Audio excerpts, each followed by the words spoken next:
Hallelujah, Hallelujah,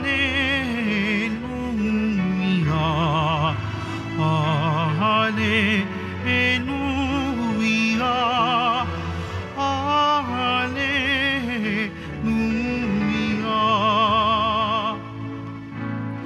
Buhay ang salita ng Diyos, ganap itong natatalos,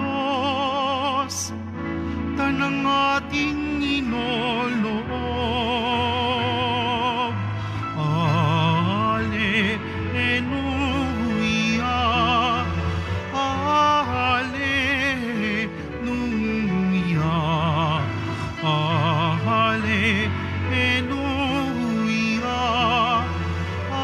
Hallelujah.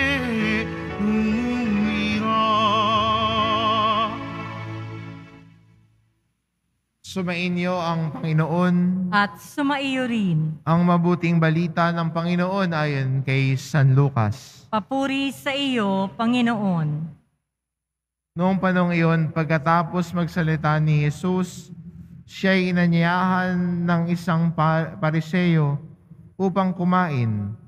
Kaya't pumunta siya sa bahay nito.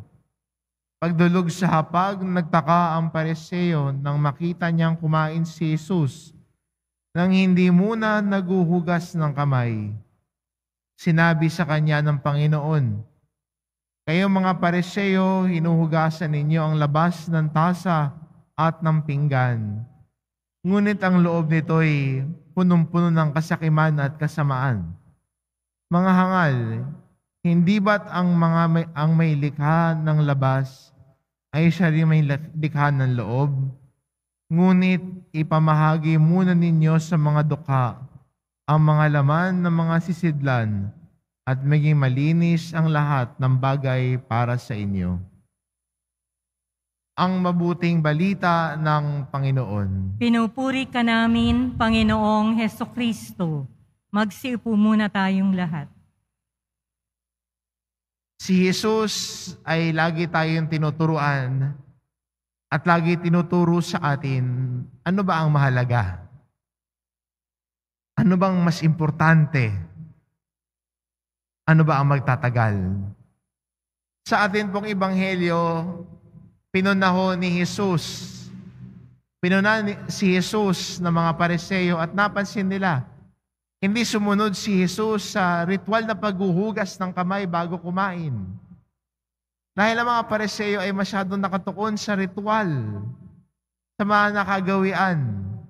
Ngunit alam ni Jesus ang laman ng kanilang puso na punong-puno ng panghuhusga, pagmamataas, at kasakiman.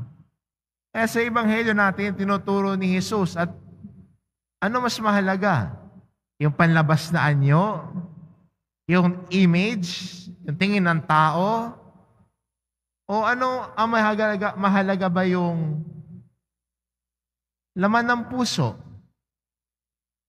na wala sanang lugar ng puot, galit, panghuhusga, paninira ng kapwa, kung hindi sana ang laman ay pag-uunawa, pagpapatawad at higit sa lahat, may pagmamahal sa puso. Ito ang mas mahalaga. Di ba? Hindi importante yung image mo eh. Yung tingin ng tao sa'yo kasi magbabago-bago yan. Hindi naman lahat ng tao magugustuhan tayo. Pero kung bibigyan tuon natin ay ang loob ng ang ating kalooban, yung laman ng puso natin, it is us before God. Tayo kaharap ng Diyos. Ang Diyos ay nakakaalam ng laman ng ating puso. At hindi ba mas mahalaga sana na bigyan pansin ang tingin ng Diyos sa atin? Kaya magandang paalala sa atin ng ating ebanghelyo ngayon. Ano bang mas mahalaga at importante sa buhay mo? Yung panlabas na paanyo? Yung mga likes and shares na natatanggap mo sa Facebook? O yung kalooban mo? Ang kalooban na Diyos mismo ang nakakaalam. Ang kalooban mo na nagiging salamin